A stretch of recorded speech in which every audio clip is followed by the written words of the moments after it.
So that shift for me really came from fully embodying and seeing myself no longer as just a person with a real estate license, but seeing myself as the CEO of my own business.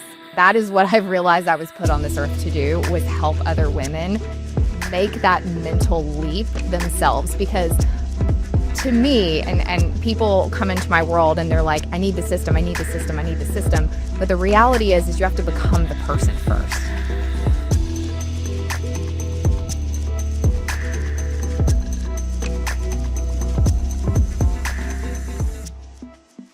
Lacey Newman, sister, welcome to the Spiritual Hustler podcast. Thank you for being here. Thank you for having me. I'm so excited. It's so full circle because we met on a podcast. A kind of podcast. A kind of podcast. Yes, a kind of podcast. And fell in love. Yes. And you've been such a gift to me here in Nashville. And this is just a gift to have you on my show and tell your story and spread your gorgeous goddess wisdom to everyone listening. So this is amazing. Thank you so much for letting me be a part of this. Well, you're part of my life now, forever, girl. And it was just obvious to have you on because you are such an amazing symbol, metaphor, living, walking embodiment of what feminine empowerment, feminine leadership, feminine success on your own terms looks like. And it's really easy to look at your life and business and beauty and joy today and be like, wow, she's really got it all figured out. But it wasn't always this story. No, it wasn't always this story. I can give you the rebuttal. Can we go into that rebuttal? Because I find that to be such a fascinating part of your story. So can we go back to, I don't know, when you maybe first got married? Like, where do we want to start? Well, honestly, I feel like it even starts farther back than that. I grew up in a small town in Georgia. I had parents who, like so many others, divorced when I was very young. And my mom is a certified badass. When my parents got divorced, my dad left town and my mom took over the business that they co-owned together. And it was in the automotive repair industry. And I don't know if you know this, but in the early 90s in small town Georgia, there were not a lot of women in the automotive repair industry. Yeah. And so I got to watch her overcoming the circumstances that she found herself in that were not of her creation or what she had ever planned, and then have to basically fight this battle to find a place and really just struggle to survive in our life, our livelihood at the time. And it was so hard and there was so much pain in that, but it was also such an amazing example of what a strong female businesswoman could be. It's incredible that was your mom. So yeah, she's an amazing woman. And so, but I think because of my upbringing and going through some, money trauma at an early age, I was very drawn to feeling safe and secure. And I found wonderful safety and security in my marriage at the very early young age of 25. But as things go in life, sometimes they don't turn out the way that you expect them to. And so at 34, I found myself divorced with children who at that point were 3 and 5. And I had to kind of channel that inner Diane moment and figure out how I was going to stand on my own 2 feet. And it was a very challenging, while also the most transformative, most beautiful experience of my life, because that was when I really learned how to depend and trust myself. And I really hadn't had that experience before. I was really looking to be saved by someone else. I just want to say that's so powerful to say out loud. Yeah. No, really. I think a lot of women can relate to that, myself included. I had a unconscious, subconscious desire myself to marry a man that would take care of me. Right. I denied that. It was so deeply subconscious. And then it wasn't until I didn't get a divorce, but my husband's career fell apart 1 year after we got married. And I had to dissolve all of the blocks that were making me avoid the truth that I was indeed looking for someone to rescue me financially. Right. And then I activated into who I am today. And it was such a gift, even though it sucked. I want to go back to your 25 to 34-year-old years, because you married a pretty successful guy. Very. And you had gotten your real estate license. Yes. Just to kind of have something to say you did, or, you had leaned into the space, but you really weren't building a business. Right. I was your typical mom with a real estate license. I was when I'm not playing tennis at the country club, I'll go sell a house. And it's embarrassing to say that. So true. But really and truly, I was, I like to say I was duped into the real estate industry in the thought that it's going to be flexible and it's going to be fun and it's going to be easy, which are all the things that you think about what selling real estate is going to be like when there's a hot market. And so I got my license and I was like, this is going to be amazing. And then I got slapped in the face with reality. And I got licensed in 2005, which was very similar to 2021, in that it was an extraordinarily hot market. And then, of course, we all know what happened shortly after 2005. And I was like, this sucks. This is not fun. And really what it was is because, we weren't dependent on my income, thankfully. But what the situation was is that I was feeling so torn because I wanted to be a great present mom. I also wanted to have a type of business that I could be proud of. I wanted to have an identity of a successful businesswoman. And I was failing big time. When I was with my kids, I felt like a failure because I was not committed to my career that I wanted to have. It didn't look like what I wanted. And then when I was with clients, I felt bad because I wasn't being present with my children. And when I think back to that time, I reimagine myself. I go right back to the place of hiding in my own pantry. I used to hide in the pantry to take calls from clients. And my kids would be on the other side of the door crying for a snack. And I'm praying that the client on the phone can't hear my babies crying on the other side of the door. And I just felt awful all the time. Wow. And I just felt like I was failing at home and at work. And so in about 2012, I retired my license and said, I'm just done with this. I'm not going to do this. This is not for me. Like I gave up. Yes. I was one of the 85% of real estate agents that washed out. Said, not it. This is not for me.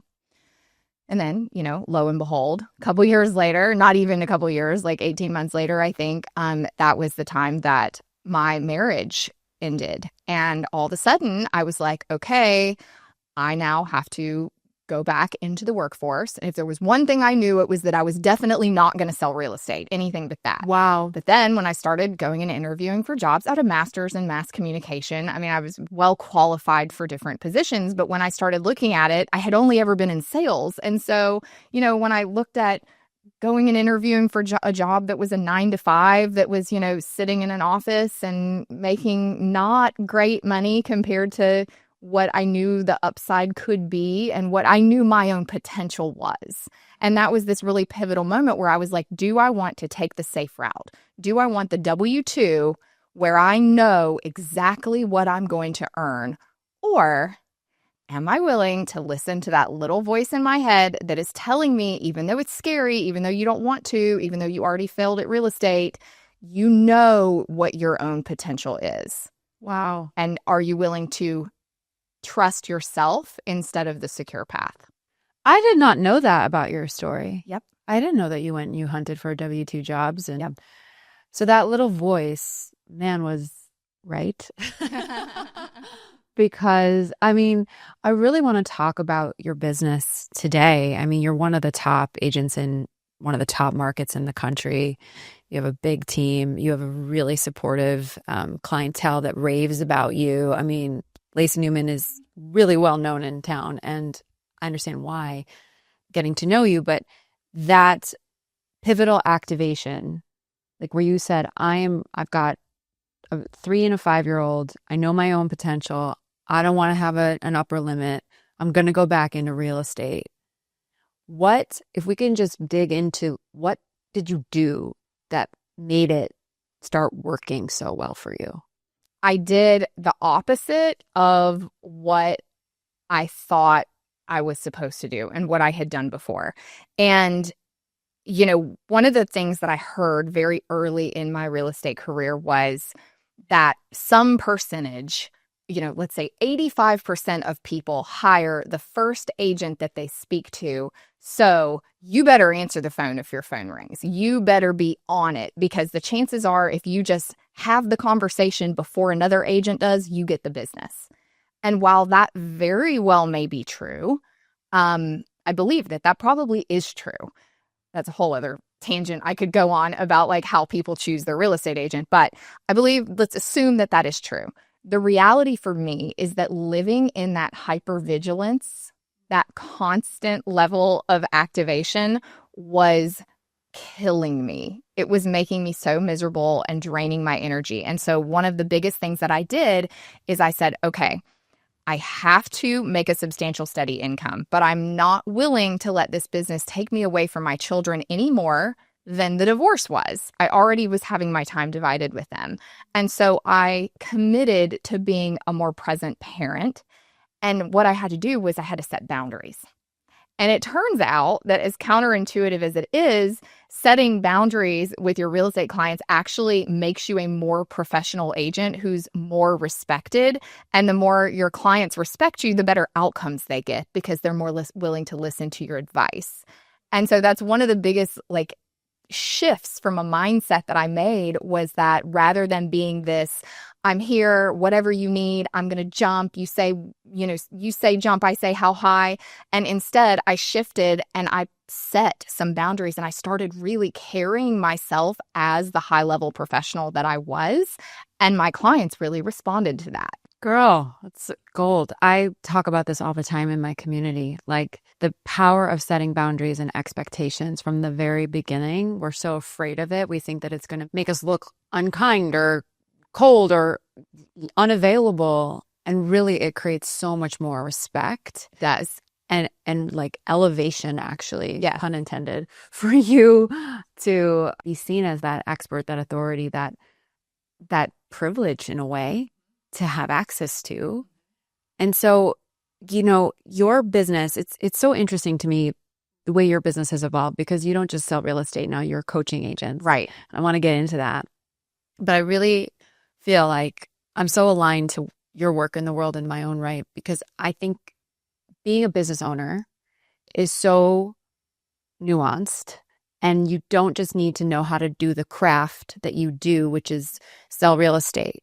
You have to know how to set up an operation. Yes. Create systems, lead a team, marketing, then financials, And so can you talk to me, because there's a lot of women that I coach and that are listening that are, side hustlers, solopreneurs, and want to really step into being a financially abundant business owner. Yes. Yes. And so what was that shift like for you? So that shift for me really came from fully embodying and seeing myself no longer as just a person with a real estate license, but seeing myself as the CEO of my own business. That is what I've realized I was put on this earth to do, was help other women make that mental leap themselves. Because to me, and people come into my world and they're like, I need the system, I need the system, I need the system. But the reality is you have to become the person first. It's such a moment of having to figure out, work through your own stuff to get to the place that you really believe and know in your heart that you are that person, that you are that high level professional, that you are a CEO running a company. And then all of a sudden the systems work themselves out. Amen. But if you're still living in the land of operator, if you're still living in reactive mode, if you're still in the weeds of your business and your life, I can give you all the systems that you want, but you're not going to do them. You're not going to execute them. You have to honestly, literally elevate, no pun intended, but you have to truly rise. Your identity has to rise above that. Yes. I love that you said that. It's really the the unlock. That's the core of it. It's an inside job. Mm-hmm. It's like the deepest inside job there is. I think being a female entrepreneur is to really hold yourself, I say, as like a queen. Yes. With like no ego attached to that word, but like truly the frequency of a queen of a kingdom that needs protection, needs elevation, needs guarding to stay focused on her job, which is to serve the people. Exactly. It's a responsibility. It's what it is. It's the highest responsibility. Mm-hmm. And so your queendom, if you will, I love that you pointed that out. This has created this amazing brokerage, and you are selling crazy houses and have this beautiful, abundant life, but it didn't end there for you. You actually took that mission. You just said, this is why I'm here on the planet, to actually help more women that don't work for you, that just work in the industry, build their businesses. And can you tell us about that? It really started with the moment that I felt like I had more to give than just selling homes. Started with a member of my team who actually began as my babysitter in the midst of that divorce. And it was so funny because she literally was brought into my life. I didn't even hire her. I actually hired someone else to be the babysitter of my kids while I was working. And one day that girl showed up and she was like, hey, I'm going to do something else now, but I brought you my friend. And so I literally didn't even hire this person. She walked into my life, and she became my right hand. She helped me with my kids. She helped me with my house. Then I was like, you're amazing and so capable and so wonderful, and I trust you so deeply. Could you help me with my business? And so then I let her in there. And then she just, she showed up as the most capable, amazing, full-hearted woman with integrity. At the time, I think she was like 24 maybe. And yeah, because I was 34, she was 24. And so she came as this just wonderful, wonderful person. But then I poured into her and helped empower her. And now she earns multiple six figures as one of the highest selling agents on my team. And we've worked together side by side for a decade. Wow. And that is the moment that I felt like a success. Ooh, that's good. Like, that was it. That's my proudest professional accomplishment. Is not anything I've done. It's seeing her become successful and seeing her thrive in her life. And that goes back, that goes all the way back to my upbringing and just wanting to see other women win. Can we click into this for a second? Because we so share a soul. The story of, what's her name? Haley, that you just broke down required, I think, it's like a two-sided coin. It is. It's the gratification that you realized you got from empowering someone else to grow.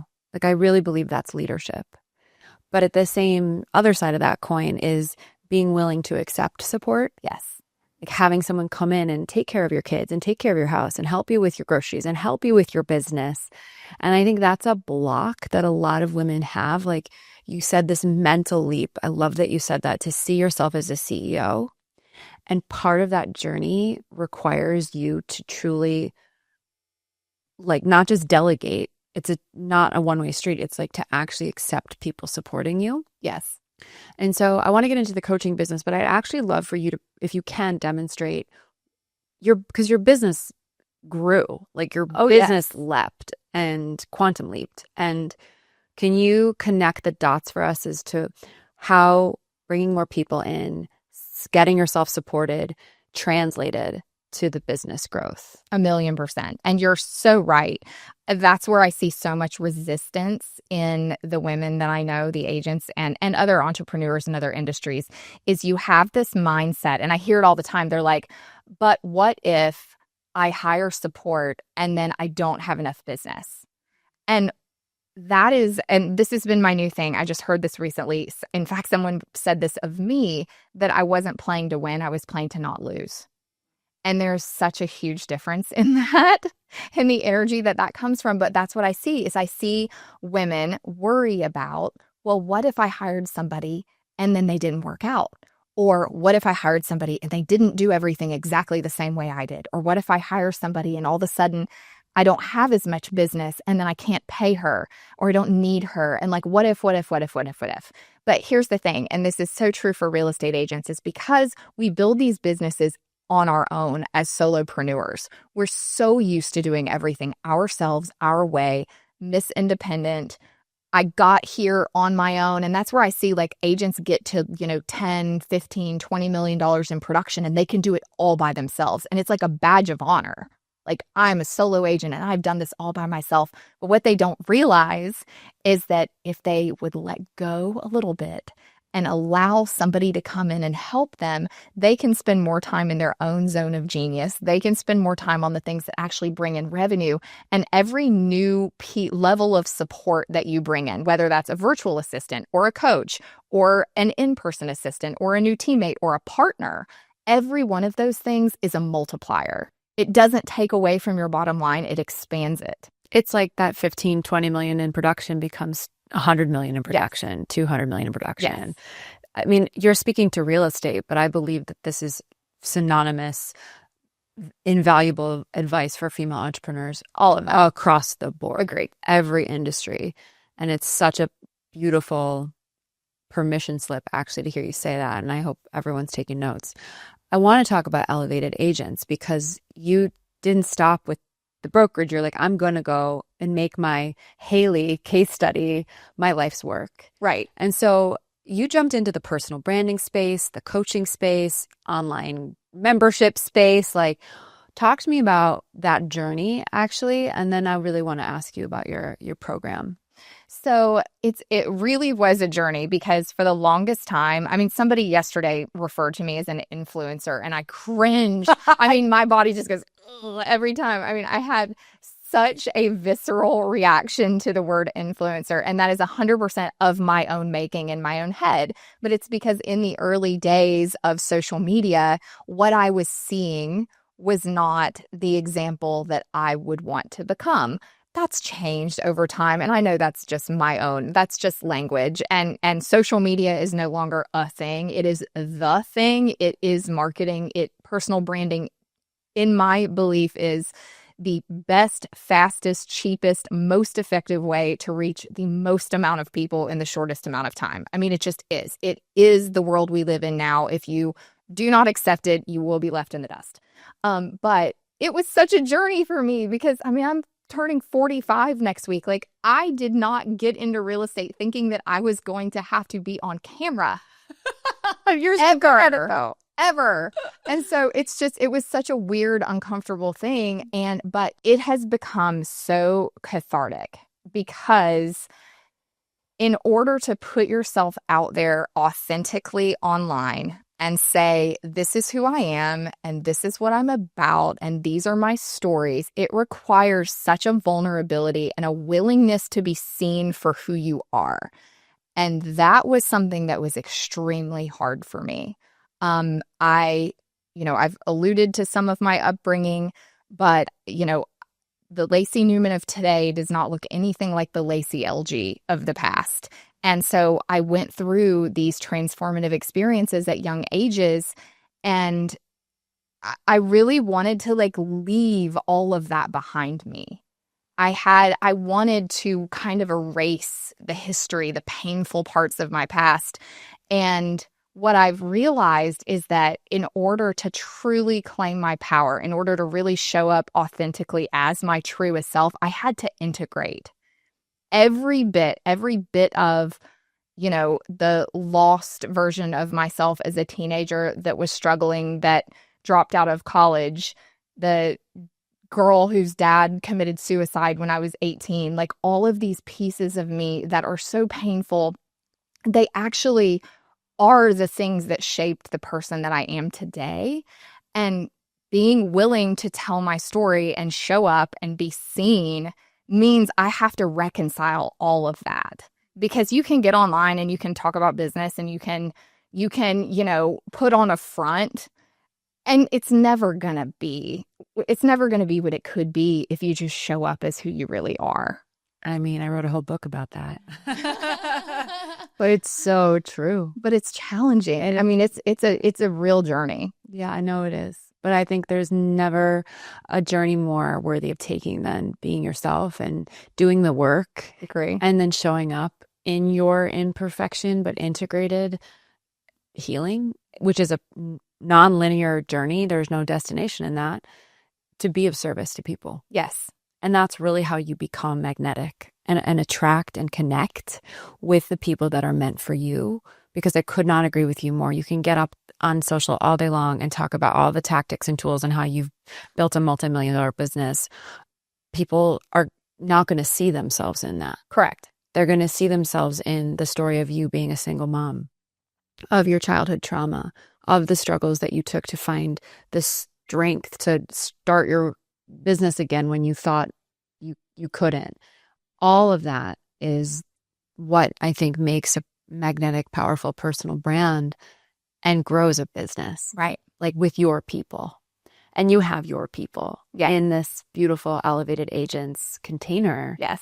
And I want to ask you, you mentioned this, you have these calls. Yes. I'm so proud of you. You're killing it. And I'll let you tell about the program, but I want you to share with my community the way you start those calls. So you have this membership where they come on, they pay you a nice chunk of change to basically get 2 hours of your time a month on these coaching calls. And you've had people in it for like over 18 months, 2 years now. Yes. Yes. I've had some people in the program for going on 2 years. Wow. Really since I opened the doors. That says everything. Yeah. And so, yeah, let's open this up with how you open this up. And then I really want to dig into how you built this. Great. So the way that we start every coaching call, which I do weekly, by the way, Wow. is with a little framework that I've created called the 7 E's of alignment. It has absolutely nothing to do with real estate. So whether you're in real estate or not, I would love to give this to you as a tool, a gift to use. But essentially, these are the 7 things. It's a 60-second check-in that you can do with yourself every week to find out if your life and your business are not in alignment. Because I believe that success in business and life starts with you. I mean, you have to, we can get all the cliches in the world. Put your oxygen mask on before you help the person next to you. You can't pour from an empty cup, all the things, but they're all true. And so this is my version of how to make sure that you actually are choosing yourself and living a life that is in alignment with your strengths and your values and your vision of what you want your freaking life to be, not what somebody else wants for you. So let's do this together. Okay, are you ready? Do it. Okay, so I want you to give yourself a 1 for never, a 2 for sometimes, or a 3 for usually. All right, so the first E is examination. Can you say, I start each day feeling balanced and energized? 2. And it's a gut check also. Yeah. We roll through it fast. Yeah. This is not like overthink. We're not, naming a new species of animal. Okay, so energy is the second one. I maintain high energy to handle everything on my plate. 2. Enthusiasm. I find joy in every client meeting and negotiation. 3. Yeah, notice there's no 4 always. Yeah. It's usually. Yeah. Let's be real. Yeah. Escapism. I stay fully present and engaged no matter the task. 3. Enjoyment. I truly love my daily activities and interactions. 3. Exercise. I prioritize my health to enhance my daily performance. 3. And etherealism. I connect with my deeper purpose regularly. That would be 4. I know, right? Yeah, exactly. Okay, so the way that I think about this, and if you were doing this at home and following us along, if you scored a 12 or less, I call you an aspiring aligner, okay? All right. So you are somebody who just needs to focus on yourself, okay? Like this is your wake-up call. This is your permission slip, sister, to focus on you, okay? Permission granted. If you are somewhere between like a 12 and a 17, I call you the balance builder. You would be, as my 14-year-old almost son would say, mid. Right? And that mid is where most people live their lives. Okay. Like kind of good, like not awesome, but like you're surviving, right? Like you're doing well. But it could be better. And really all you need to do if you're in that place is just really sharpen your strategies It's just getting clear. Okay, if I see which of these, am I scoring a 3 on several of them? But if I'm being honest with myself, my physical health is a 1. Okay, well, we know where we need to focus our attention. Yeah. And if you have an 18 or above, and if you can score an 18 or above consistently, then you actually are living a life that inspires other people. Amen. Wow. So you've got a richness and a depth to your life experience here. And that's what we're all going for at the end of the day, right? This is masterful. Thank you. I'm obsessed with this. Well, I'll send it to anybody. If anybody wants to DM me the word Jessica, I will send you. That'll be easy to remember. DM Jessica to me, and I will, it's Lacey Newman _ on Instagram, and I will just send you this little checklist, and you can have it and use it for your own daily check-in. Incredible. Incredible. I'll leave all the links to that in the show notes. Thank you for doing that, Lacey. That was amazing. Like, as you're talking, I'm like, you really do embody what you teach. I try. And it's so amazing. I just, for anyone that's listening, I love, this trajectory that you've been on, like from the beginning with real estate, but now you've like dove in deep into this coaching world. And you didn't get certified in coaching. You got certified in the master's degree called Your Life. Right. And you can really, I didn't get certified in coaching. I've been certified in building businesses. Then I'm, helping women do it in their way. But it's so rooted in everything, what I deem to be the most important, which is like the relationship with self. And anything you ever attempt to do, that's going to always be where it comes from. The success or I don't really believe in failure, but the success or the lessons. And it's so funny because you're, this boss, like I see so much of sisterhood in you. You really show up and own it in like this really powerful, unapologetic, but deeply heart service based way. But you're also really connected and spiritual in your own right. And I think like just listening to that, I'm like, okay, she's got the codes. She's been awake. This is like really what she's here to do, is to be a light worker, as I would define you. And I actually would love to just have you share about that part of you, because I think it's deeply woven into the stitching of the way you show up. But I don't think people would necessarily know that. Can we go back to like your small town in Georgia and like Wyoming? Or wherever. Yes. I grew up in a small town in Georgia. We went to a Baptist church where people were baptized in the pond in my subdivision. Like literally. Picturing that. Yes, exactly. The casserole potluck situation, the Jello, like you imagine like the 80s, 3D 80s, a 3D 80s Baptist. That's where we went to church. And at the same time, okay, my parents were both from Miami. They were both in aviation. My dad was a pilot. My mom was a flight attendant. And I was going to Baptist church on Sunday, but at the same time, my mom was playing these like meditations for me when I would go to sleep at night. And she would tell me to focus on my third eye when I was a little bitty kid. So I was getting this like, to me, it was completely normal. But now that I look back, I'm like, that was not normal in Georgia, right? And then when my parents get divorced, I'm around 10 years old. My dad moves out west to Wyoming. And he moved around a lot. But in the beginning, he was living on this ranch in this tiny town with a population of like 40 people in Wyoming. And so in some very formative years, I spent my summers out west, like riding horses, living a life that was completely the opposite of what I was doing back home in Georgia. And my dad I struggled with substance abuse. He struggled with mental health issues. And it was very, very tragic. And as I said in the beginning, ultimately, he ended up taking his own life. But before that, one of the ways that he was trying to come to terms with his issues and manage his own issues was through Native American spirituality. He made friends with some Native Americans out west, and they invited him in to their spaces and their community in ways. And so I would go out and stay with my dad and be doing sweat lodge ceremonies on the banks of the Snake River.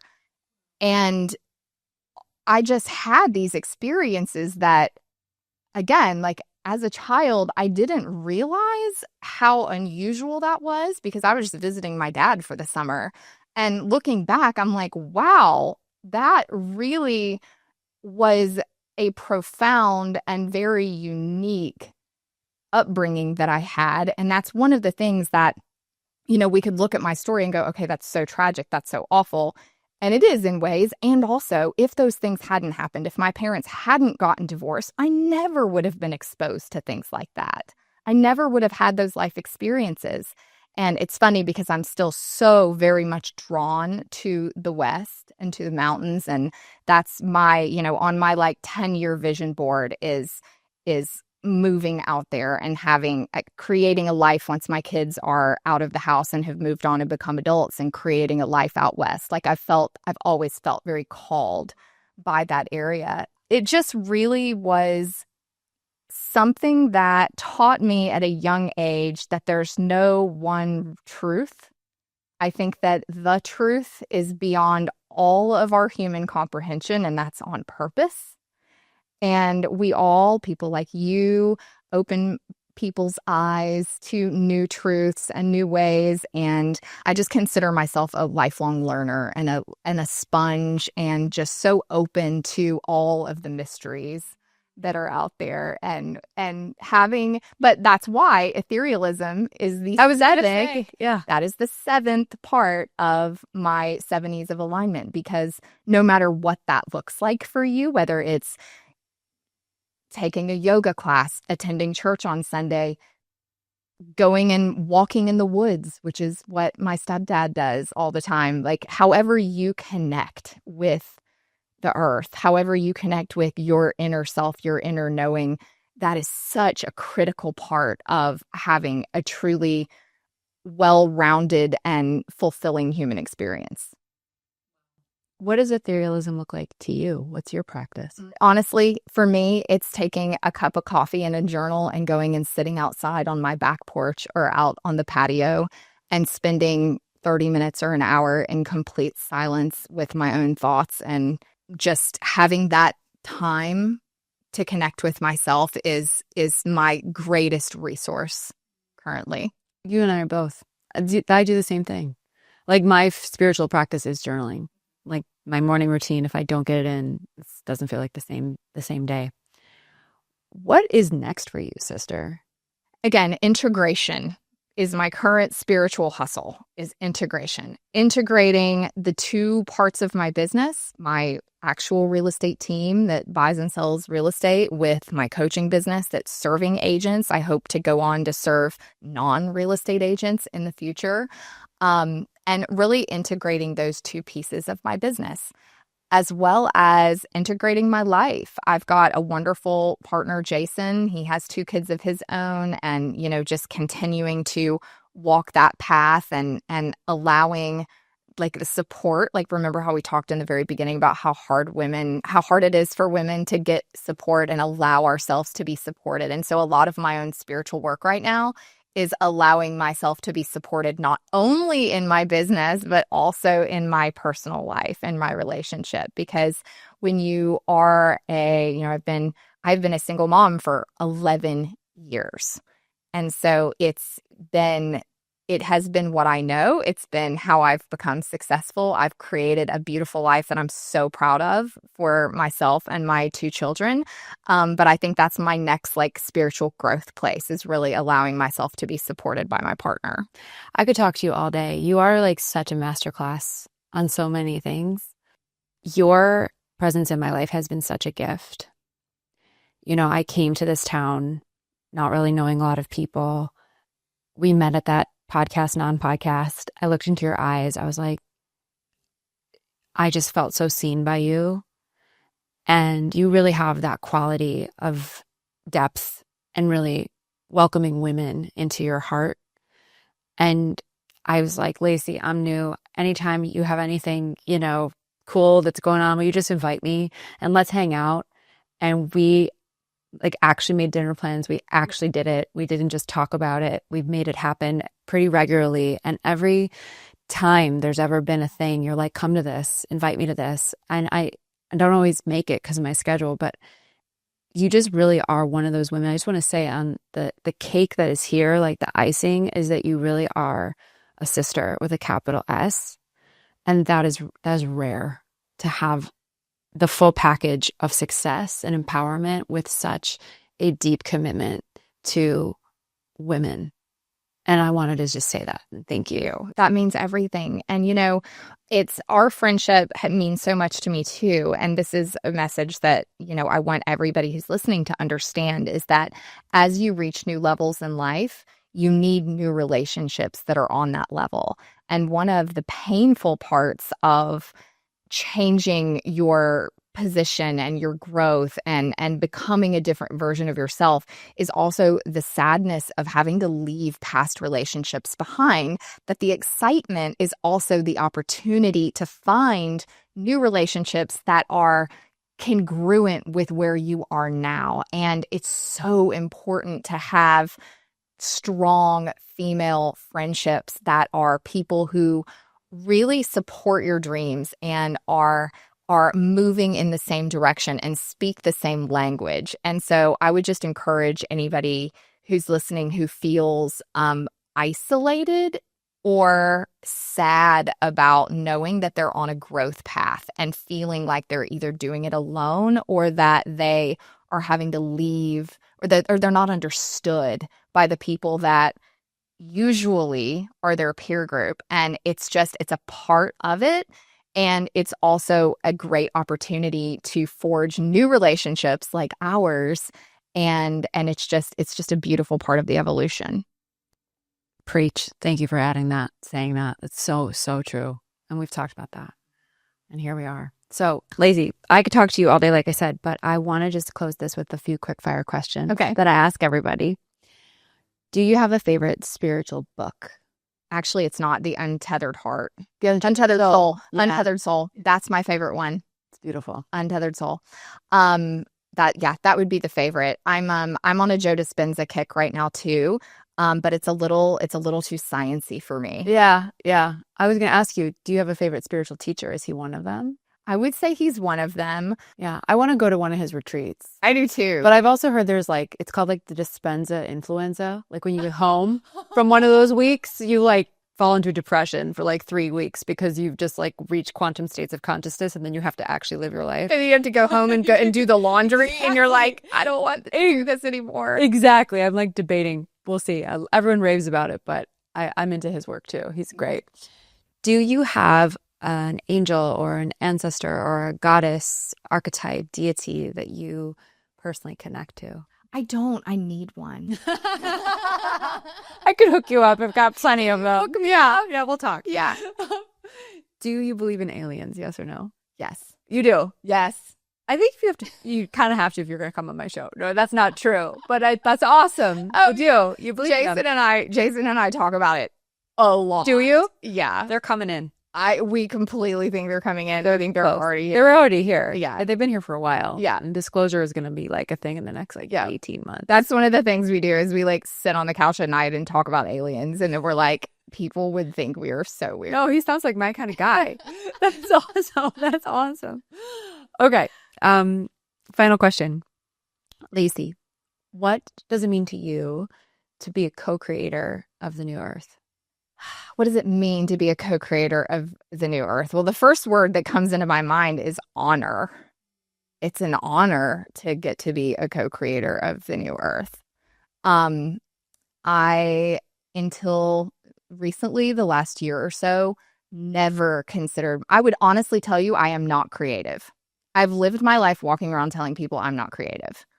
And until I tapped into my true purpose, until I allowed myself to be supported, which allowed my time and energy to be freed up into what I know I'm here to do and what really fuels me, now all of a sudden, I feel like I am channeling creativity all the time. And all I want to do is create. And then my email just makes me so mad. I know. I love that answer. That's actually one of my favorite answers. Thank you for coming. Thank you for having me. You're brilliant and beautiful inside out. The work that you're doing is so important. And just masterful. Like I've just the word that keeps coming to me. And I cannot wait to see where you go next. You're just beginning. Let's go. Let's go, sister.